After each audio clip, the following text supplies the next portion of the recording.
और मेरी आवाज़ में तो वैसे भी एक नशा है क्या ना, लोगों को नींद आ जाती है। अच्छा, क्वेश्चन नंबर 69,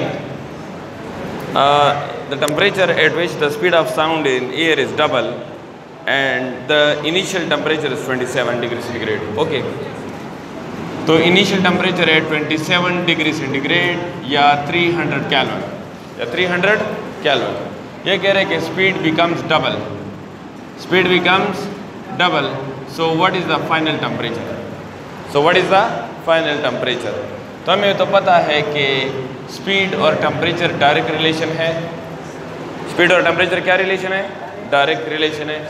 तो V2 by V1 is equal to T2 by T1, क्या ना। तो ये बताओ फाइनल स्पीड कितना हुआ? डबल। फाइनल स्पीड क्या हुआ? 2V और initial V, initial V, final double. समझ आ रही है? Final temperature unknown, initial 300 kelvin, initial कितना है? 300 केल्विन गिवन है। समझ तो आ रही है? तो V कैंसर, हाँ जुड़ा, तो 2 बच गया T2 बाई 300 अंडर रूट, है कि नहीं? टेकिंग स्क्वायर, टेकिंग स्क्वायर क्या ले इसका? टेकिंग स्क्वायर, अंडर ये 4 हो जाएगा और अंडर रूट ख़त्म हो जाएगा, आ जाएगा 300। ये 300 इधर आकर मल्टीप्लाई करो, 1200 kelvin is the correct answer. अब अगर आप देख लें सारे ऑप्शन सेंटीग्रेड में है तो इसको वापस सेल्सियस में करो, -273, तो ये आ जाएगा 927 degree Celsius. Option C is the correct answer. Option C, option C पुण्य पदे काम समझ आ गई। अच्छा, क्वेश्चन नंबर 70 में कह रहे हैं कि 2 string of tension is double. Tension क्या हुआ? डबल। डेंसिटी इज सेम और कह रहे कि रेडियस इज डबल। टेंशन क्या हुआ? Tension is double, radius is double and density same. So what is the speed of transverse wave? तो speed of transverse wave का फार्मूला देखिए क्या है, 1/r d by rho pi।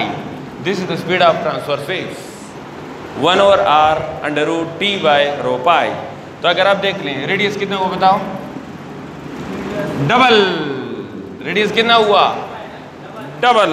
अच्छा, और ये बताओ टेंशन कितना हुआ? डबल। टेंशन भी डबल, रेडियस भी डबल। तो इस 2 को बाहर निकालो, ये अंडर रूट में है ना, इस 2 को बाहर निकालो तो ये क्या हो जाएगा? Under root 2। ये नीचे 2 को भी बाहर निकालो, अंडर रूट, इस 2 को भी बाहर निकालो, इस 2 को भी बाहर निकालो। समझ आ रही है? अंदर क्या बचा? 1/r t by rho pi। इसकी समझ नहीं आई, इस स्टेप की, इसकी भी समझ नहीं आई। मैंने इस 2 को भी क्या किया? बाहर निकाला, तो क्या हुआ? अंडर रूट 2, और इस 2 को भी बाहर निकाला 2, और अंदर बचा 1/r t by rho pi। समझ आ गई? ये वाला पुराना स्पीड, कौन सा स्पीड? तो new speed is equal to under root 2 by 2 into पुराना स्पीड। समझ आया? ये 2 कैंसिल होंगे, 2 कैंसिल होंगे, हाँ, तो ये आ जाएगा 1/√2। Option B is the correct answer. Option B. इंशाल्लाह क्लियर है सबको? कोई कंफ्यूजन? कोई कंफ्यूजन नहीं है? ये तो कंफ्यूजन नहीं है ना कि 2 कैसे कैंसिल हो गए है? अच्छा, देखो गोरी बचुगड़ा, कॉमन सेंस की बात करता हूँ। वो रहा, ये 2 है ना, इस 2 को लिख सकता हूँ √4। हाँ, 2 को मैंने क्या लिखा? √4, और √4 को लिख सकता हूँ 2 × 2। हाँ, √4 को क्या लिखा? 2 × 2, और इसको लिख सकता हूँ √2। हाँ, तो सिंगल 2 को हम 2 दफ़ा अंडर रूट में लिख सकते हैं। तो इस सिंगल 2 को 2 दफ़ा अंडर रूट में लिखो। समझ आया? तो √2 कैंसल, तो बचा v/2। 1/√2। अब समझ आ गई? अब समझ आ गई? Yes. Question number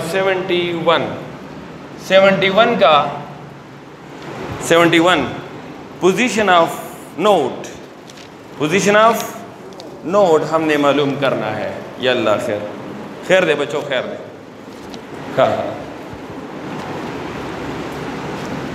खबचूरा position of note, note का पोजीशन मालूम करने के लिए है note -1 divide by number of loops into length of the string. This is the formula of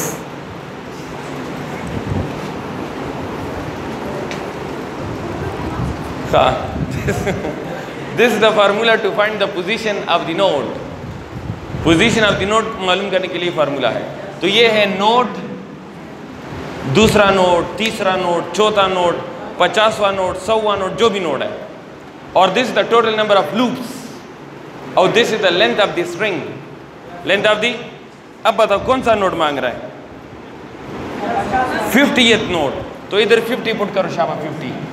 तो ये आ जाएगा 50 - 1 49 और total loops 100।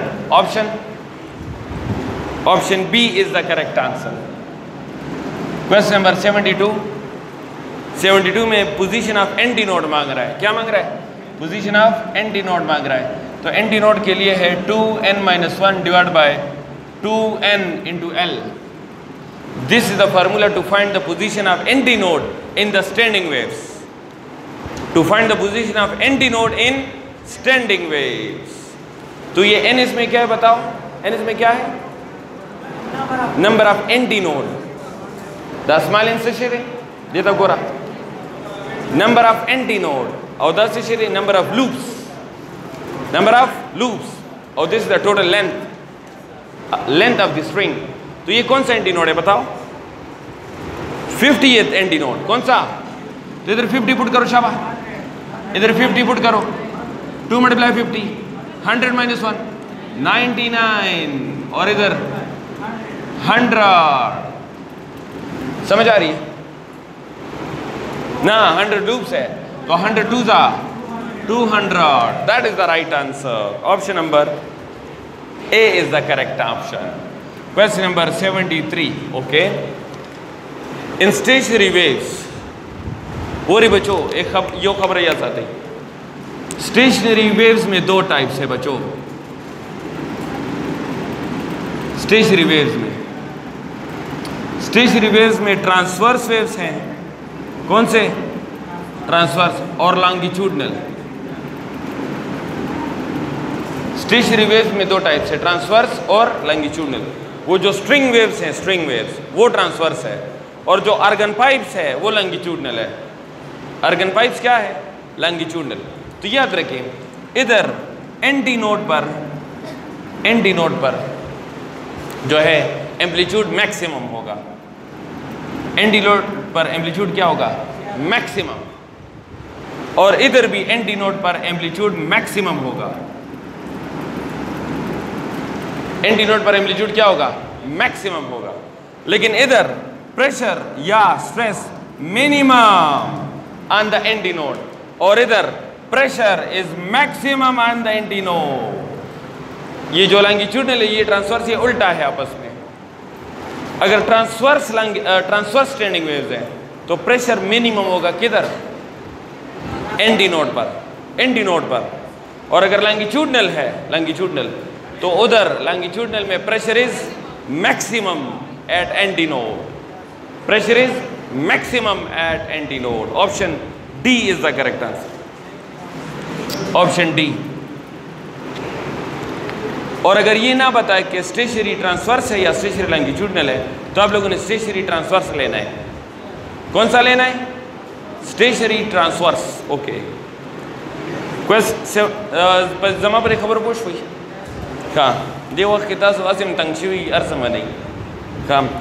74 which one of the following is correct? ये तो बच्चों की भी पता है मना। साउंड इज लॉन्गिट्यूडनल और light is transverse. Sound is longitudinal और light is transverse. Option D. 74 option D. Okay. 75 बोलें 75। हाँ ना, स्टैंडिंग वेव्स में तो डायरेक्शन अपोजिट होता है। स्टैंडिंग वेव्स में डायरेक्शन क्या होता है? अपोजिट। क्योंकि देखो जरा, ये क्रस्ट जा रहा है टुवर्ड्स राइट, क्रस्ट जा रहे टुवर्ड्स राइट और ट्रफ जा रहे टुवर्ड्स लेफ्ट, तो डायरेक्शन अपोजिट है, तो pi radian. Option A is the correct answer. Question number 76 में है, when the refraction occurs, which one of the following is constant? Frequency is constant। जब भी रिफ्रैक्शन होगा, क्या रिफ्रैक्शन का क्या मतलब है? जब एक मीडियम से दूसरे मीडियम में वेव एंटर होगा, देखो गोरा, एक मीडियम से दूसरे मीडियम में वेव क्या होगा? एंटर, और वो थोड़ा बेंड हो जाए, दिस इज कॉल्ड रिफ्रैक्शन। जब एक मीडियम से दूसरे मीडियम में वेव क्या हो जाए? एंटर, और वो थोड़ा बेंड हो जाए, दिस इज कॉल्ड रिफ्रैक्शन। और रिफ्रैक्शन में क्या कांस्टेंट होता है? फ्रीक्वेंसी। और क्या चेंज होता है? Wavelength and speed. Wavelength and speed are changing but frequency is constant. Option C is the correct answer. Question number 77, when a mechanical wave enters from air to glass, तो ये बताओ, ये denser में गया, तो ये याद रखें, मैकेनिकल वेव का नाम है medium favourable wave. Medium favourable wave यानी मैकेनिकल वेव को मीडियम पसंद है, मीडियम पसंद है। जितना मीडियम डेंसर से डेंसर होगा, मैकेनिकल वेव खुश होगा, मैकेनिकल वेव खुश होगा। खुश होने का मतलब है स्पीड भी ज़्यादा होगा, वेवलेंथ भी ज़्यादा होगा, हो गई। तो मीडियम जितना क्या होगा? रेयर से डेंसर होगा, डेंसर से डेंसर होता जाएगा, मैकेनिकल वेव खुश होता जाएगा। इसका मतलब है कि स्पीड भी इंक्रीज, वेवलेंथ भी increase. Option B is the correct answer. Question number 78, first length in standing waves in 10 centimetre.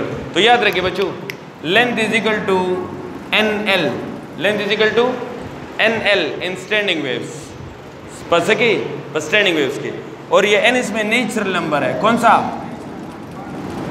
तो ये बताओ, what is the fundamental length? N1 put करो, N क्या पुट करो? 1। What is the first overtone length? N2 put करो, first overtone length N क्या put करो? 2। What is the second overtone length? N3 put करो, होएगी क्या ना? तो अगर आप N1 पुट करेंगे तो ये आ जाएगा पहला लेंथ, अगर आप N2 पुट करेंगे ये आ जाएगा दूसरा लेंथ 2L। तो दूसरा लेंथ क्या होगा? पहले का डबल होगा कि नहीं? N2 पुट करो इधर, 2L हो जाएगा ना। तो दूसरा लेंथ पहला का डबल, तो अगर पहला 10 सेंटीमीटर है तो दूसरा 20 centimetre. Option B is the correct answer. Question number 79 में कह रहे हैं, the resultant amplitude for the two waves is I and 9I। Okay, I and 9I, then the resultant amplitude is, तो हमने रिजल्टेंट एम्पलीट्यूड मालूम करना है। अब ये सुने, इसने नहीं कहा कि कंस्ट्रक्टिव हुआ या डिस्ट्रक्टिव हुआ, ये नहीं कहा, तो हम दोनों को स्टडी करेंगे। जब उसने ये नहीं कहा कि कंस्ट्रक्टिव हुआ या डिस्ट्रक्टिव हुआ, तो हम दोनों को स्टडी करेंगे। तो हमें तो पता है कि कंस्ट्रक्टिव में एम्पलीट्यूड ऐड होता है और डिस्ट्रक्टिव में एम्पलीट्यूड सब्ट्रैक्ट होता है, हमें पता है। अच्छा ये बताएं, इंटेंसिटी और एम्पलीट्यूड का क्या रिलेशन है? क्या रिलेशन है? डायरेक्ट और स्क्वायर के साथ, होएगी क्या ना? टेकिंग अंडर रूट क्या हुआ? अंडर रूट I x0 किसके बराबर हुआ बताओ? x0 बराबर हुआ I अंडर रूट, x0 बराबर हुआ I अंडर रूट। तो पहला इंटेंसिटी कितना है? 1I। पहला इंटेंसिटी कितना है? 1I। तो 1I का एम्पलीट्यूड क्या होगा? x0। क्या होगा? x0। दूसरा इंटेंसिटी कितना है? 9I पुट करो, 3x0। पहला एम्पलीट्यूड कितना गया? x0। दूसरा, अब कंस्ट्रक्टिव में क्या होगा रिजल्टेंट बताओ? प्लस करो, 4x0। डिस्ट्रक्टिव में क्या होगा, माइनस करो 2x0। अब बताओ 4x0 मौजूद है कि 2x0 मौजूद है? 4x0 मौजूद है। That is the right answer, that is the right answer. Option A, option A is correct. Okay, question number 80, the condition for the phase difference of destructive is. तो याद रखिए डिस्ट्रक्टिव का ये question number 80, तो destructive का phase difference होगा odd number. कौन सा? Odd number. ये हमेशा याद रखना है। डिस्ट्रक्टिव का फेज डिफरेंस क्या होता है? Odd number. Pi, 3 pi, 5 pi, 7 pi, 9 pi. तो देखिए कमी हो रही, कमी हो रही। Option A, option A is the correct answer. Destructive का फेज डिफरेंस क्या होगा? Odd number. 81, the speed of sound is in the medium is proportional to. तो ये बताओ, ये जो स्पीड ऑफ साउंड है ये बराबर है E by rho under root, बराबर है E by rho under root. ये बताओ ये स्पीड ऑफ साउंड आइसोथर्मल है कि एडियाबेटिक है? Adiabatic according to Laplace, according to Laplace. Speed of sound कौन सा है? एडियाबेटिक। वही क्या ना? तो इसका आंसर है कि speed of sound is proportional to adiabatic elasticity. ना, ये गलत है। Speed of sound is proportional to square root of adiabatic elasticity, square root of adiabatic. तो स्क्वायर रूट मेंशन नहीं है, तो ये सारे ऑप्शन गलत है। ऑप्शन नन, डी, नन आ जाएगा इसमें। क्यों नन आ जाएगा?